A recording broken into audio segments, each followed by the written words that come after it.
اخيرا اخيرا اخيرا ولات عندنا تشكيله اللي نقدروا نمشيو بها للمونديال وحنا فرحانين وحنا مستعدين 100%. من احسن التشكيلات اللي غادي نقدروا نمشيو بها للمونديال التشكيله ديال 2022. التشكيله ديال 2022 بينات لينا على ان اللاعب اللي كيمشيو للمونديال اللاعب اللي كيستحقوا يمشيو للمونديال.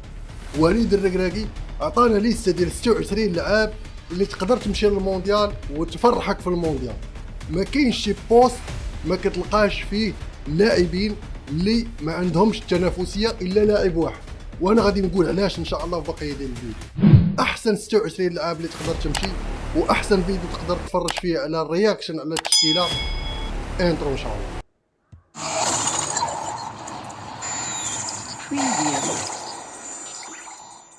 خلافا للتوقعات واللي كلشي كان كيقول على ان وليد الركراكي ما عندوش شخصيه داخل المنتخب الوطني المغربي، هاد التشكيله ديال 26 لاعب تبتت لينا العكس وبينات لينا على ان وليد الركراكي عنده البوا ديالو في الجامعه الملكيه المغربيه لكره القدم، عنده البوا ديالو على فوزي القجع، على المسؤولين، على عندو كارت برونش كما كنسميوها، لا كارت برونش اللي كنا كنقولوا عنده واحد وعد هاد السيد عنده.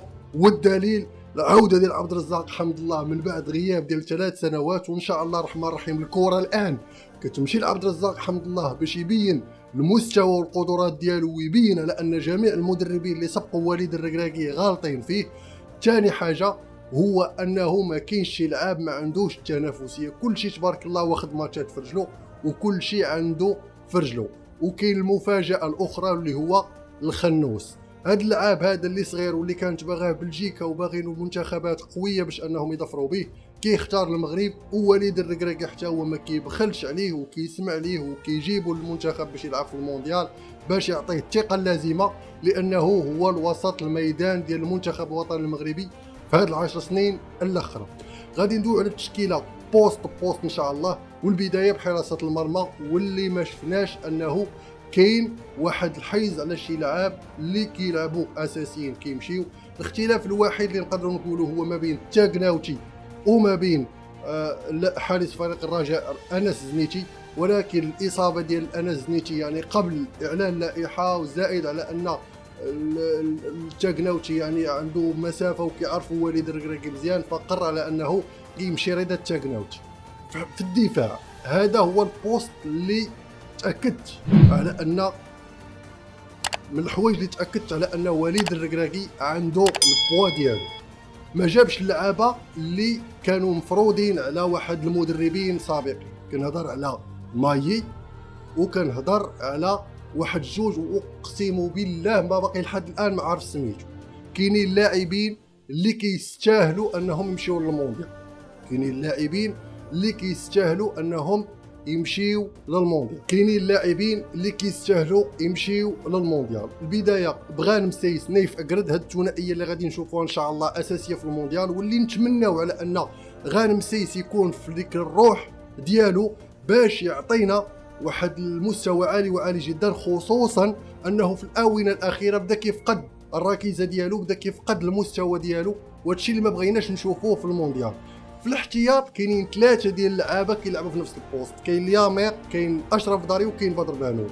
والعصاره ولا الفاكهه ديال الدفاع هو بدر بانون، اللعاب اللي كنت كنقول على انه من نهار تفاوضت الجامعه الملكيه المغربيه مع وليد الركراكي كنت كنقول انه غادي ينسى المشكل ديالو معاه وغادي يجيب بدر بانون، حيت عارف المكانه ديالو وعارف على انه يستاهل يمشي للمونديال. مدرب كبير، لاعب كبير، ان شاء الله الرحمن الرحيم نتمنوا على ان بدر بانون ياخذ دقائق لعب في المونديال، لانه يستحق يكون في المونديال. لاعب اللي كيعرف يخرج كره مزيان، لاعب اللي كيعطيك واحد الامن دفاعي مزيان. السيد انا كيجيني الشكل ديال بدر بانون هو داك تياغو سيلفا، يعني باقي صغير وكتلقاه قائد ديال الفريق، باقي صغير وكتلقاه عنده البوا ديالو في اي فرقه. بالنسبه للاجنحه ما كاينش اختلاف كبير، كنهضروا على حكيمي اللاعب ديال باريس سان جيرمان، لاعب كبير واللي كلشي كيشاد المستوى ديالو. اي دوله ولا اي جنسيه كانت عنده فكان غادي يمشي يمثل المنتخب ديالها في المونديال. في الجهه اليسرى غادي يكون نصير مزراوي، احنا عارفين على ان نصير مزراوي ختم علم الثروه.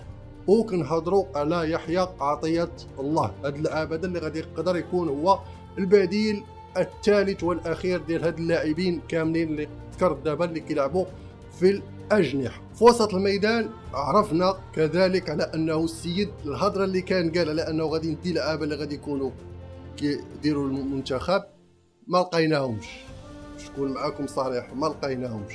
وفي وسط الميدان اللعابه اللي كاينين عارفين على انهم لعابه يقدروا يحميو وسط الميدان وينافسوا الوسط الميدان ديال كرواتيا، الوسط الميدان ديال بلجيكا، والوسط الميدان ديال كندا. لاعبين اللي كيمارسوا في اعلى مستوى، لاعبين اللي كيمارسوا في الهونيفو تبارك الله في اوروبا، في اللعاب ديال البطوله الوطنيه. يعني كاين امرابط اللي تبارك الله عليه ان شاء الله نتمنوا على انه يكون باعلى مستوى، ونتمنوا على انه يكون باعلى مستوى على خوف المونديال ديال 2018 باش انه يكون وداك الركيزه، مركز ثقل ديال اي منتخب، مركز ثقل ديال اي فريق. وان شاء الله الرحمن الرحيم عارفين على انه غادي يدير المجهود ديالو باش انه يكون هو داك اللاعب الاساسي السيس. غير انا النصيحه ديالي امرابط بوحدو راه ما كيدير والو في الميليو تيرا او وليد الركراكي، حاول انك تلعب حداه ويت، حاول انك تلعب حداه لعاب اللي يعرف يخرج كره مديها من الكاري للكاري باش انه يعطي واحد الامن واستقرار للامرابط ويعطيه قوه، لانه بلا كان بوحدو غادي يكون واحد مستوى يعني متوسط، ولكن الا كان حداه واحد فراه غادي يكون بمستوى عالي وعالي جدا. اللاعبين الاخرين اللي كاين في ميليو تيران كما قلت كاين عبد الحميد الصابري، كاين الحارث. هذا اللاعب هذا اللي كيقدم مستويات عاليه مع مارسيليا، واللاعب اللي واخا كيخسر الفريق ديالو فراه كيديه هو احسن لاعب في المقابله. هذا اللاعب هذا تبارك الله عليه تبارك الله عليه تبارك الله عليه، المكان ديالو ولا الاداء ديالو دابا كيشفع لي على انه يكون من ال11 الاساسيين اللي غيدخلوا في اي مقابله ديال المنتخب الوطني المغربي. وان شاء الله الرحمن الرحيم هذا الشيء كامل راه كيلعب وكيصب في المجموعه. اللاعبين الاخرين كاين زكريا ابو خلال، كاين الياس الشاعر لاعب اللي كيقدم مستويات عاليه في الدوري الانجليزي الممتاز، يعني البريمير شيب ما كيلعبش في الدوري الانجليزي الممتاز لان كوينز بارك رينجرز كتلعب في الدوري الدرجه الاولى، كيقدم مستويات عاليه، كيماركي، كيسجل، كيعطي دي زازيست، يعني لاعب اللي بوليفالون اللي تقدر تعول عليه في وسط ميدان الهجومي لفريق المنتخب الوطني المغربي. والمفاجاه في هذه الدوره هذه هو وجود لاعب عنده 18 عام واول مقابله غادي يلعبها مع المنتخب الوطني المغربي كرسميه، هي ثلاثه المقابلات الجايه اللي هو الخنوس، بلال الخنوس. هذا اللاعب اللي كل شيء كان باغي يجيبوا المنتخب ديالو، يعني كنهضروا على المنتخب البلجيكي اللي كان طامع انه يمثلوا في المنتخبات، يعني وكان كيدوي مع مارتينيز على انه باش يمثل المنتخب، ولكن السيد بغى المنتخب، السيد بغى المغرب، السيد بغى انه يشرف عليه وليد الركراكي. وان شاء الله وليد الركراكي يثبت لنا على انه فادي كذلك انه مدرب كبير، مدرب قادر على انه يكون من احسن المدربين ان شاء الله في هذا المونديال هذا. وان شاء الله الرحمن الرحيم كتحس صاحبي، كتحس بالحماسه مع هذا المنتخب، ما كتلقاش يلعب ضعيف، ما كتلقاش يلعب تقريبا 99.99% ديال المغاربه غادي يتفقوا مع التشكيله هذه، تقريبا 99.99 غادي يتفقوا مع التشكيله هذه. وان شاء الله الرحمن الرحيم غادي نقدموا بها ان شاء الله اداء جميل وجميل جدا. انا متاكد على ان الثقه غتزاد للشعب المغربي، الثقه غتزاد للعابه، الثقه غتزاد للمدرب، الثقه غتزاد للجامعه بزاف ديال بزاف. وان شاء الله الرحمن الرحيم قادرين نكملوا بعد اللائحه. كما قلت على انه امال الله او لا، الوحيد اللي ما كانش عنده التنافسيه هو امال الله. هذا اللاعب هذا علاش كاين في اللائحه واخا ما عندوش تنافسيه، واخا ما كيلعبش بزاف، واخا لسبب واحد. في هاد الخمس سنين الاخرى انا بعدا في هاد الخمس سنين الاخرى اللاعب الوحيد او الويد الوحيد اللي جاني يمثل المنتخب الوطني المغربي احسن تمثيل هو امال الله. لاعب كبير، لاعب اللي واخا ما يلعبش الحمد لله الجامعه كانت موفره ليه جميع الشروط وجميع البروغرام باش انه يعطي الاضافه للمنتخب الوطني المغربي. ان شاء الله غادا تعطاه الاضافه هذه بزاف ديال بزاف. هذا اللاعب الوحيد اللي ما عندوش تنافسيه كما قلت، قادر على انه يكون اللاعب اللي غيكون الظل ديال امرابط.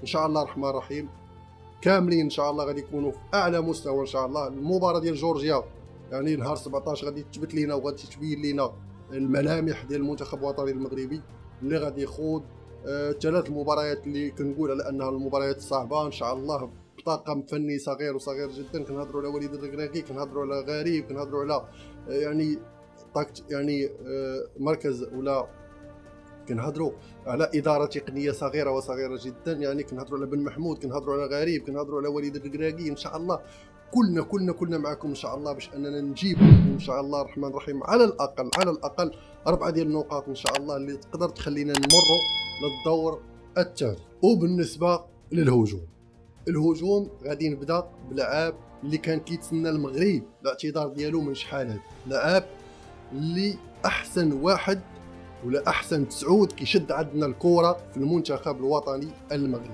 نكونوا واقعيين باش ما نبقاوش نضربوا الشمس بالغربان. احسن لعاب عبد الرزاق حمدي، اللعاب اللي كان كيتسنى المغرب كامل في الاعتذار ديالو باش يجي ويمثل المنتخب الوطني المغربي. اللعاب الاخر اللي كاين يوسف النصيري، اللي غادي يقدر يكون بديل، واللي غادي يقدر يكون هاد الثنائي هذا هو اللي غادي يدخل بزاف في المونديال باش نكونوا واضحين. عبد الرزاق حمد الله ويوسف النصيري، لانهم يعني واحد كيتمتاز بانه كيشد الكره في رجلو مزيان، وواحد كيتمتاز بانه عنده تبارك الله العلول اللي يقدر يسجل لك من ضربات ركنيه، من تمرير، يعني من اخطاء. يعني هذا الشيء اللي غادي يقدر يعطي قوه ليوسف النصيري.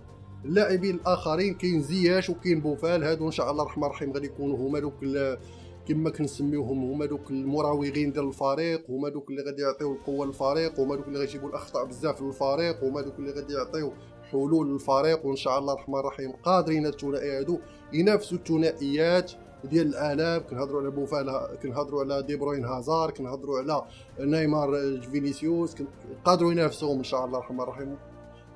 انا تحمست لواحد الدرجه لا تصور، وان شاء الله الرحمن الرحيم ما كرهتش على ان المونديال يبدا من غدا.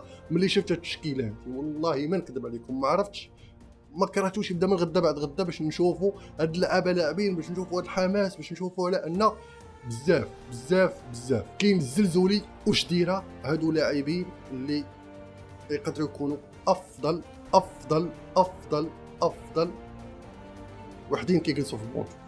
الزلزولي بمراوغات ديالو كنعرفوا القيمه ديال الزلزولي والقيمه ديال غوارديولا، وكيفاش غوارديولا قال الكزافي كيفاش عندك انت واحد بحال الزلزولي ونصيفطو بريطي، وفي ظل وجود لاعبين اللي ما كيعرفوش يراوغوا بحالو. هذه شهاده خاصو يديرها الزلزولي حلقه في اذني باش انه يلعب المونديال باحسن طريقه. والزلزولي ما غنقولش كتنقصوا حاجه وحده، ولكن الزلزولي خاصو حاجه وحده، خاصو على انه يكون عنده ليفيكاسيتي قدام البور. بين لينا سي الزلزولي وقول لينا على انني انا هو اللي غندخل في هذيك ثلث ساعه الاخرى وغنقلب اي ماتش كان. هادشي اللي بغيناك تقول لينا، انا اللي غندخل في هذيك ثلث ساعه الاخرى واي ماتش كان غادي نقلبه. سالينا. كنظن على اننا هضرنا على 26 لاعب ديال المنتخب الوطني المغربي، كنظن على اننا ان شاء الله الرحمن الرحيم بهذه التشكيله هذه قادرين على اننا نكونوا من افضل المنتخبات. وان شاء الله الرحمن الرحيم شجعوا بلادنا. ما غنقدروش نمشيو لقطر بعدا. بالنسبه لي انا اللي غادي يقدر يمشي يموت مع الفريق. احسن تشكيله تقدر تشوفها للمنتخب الوطني المغربي هي هذه.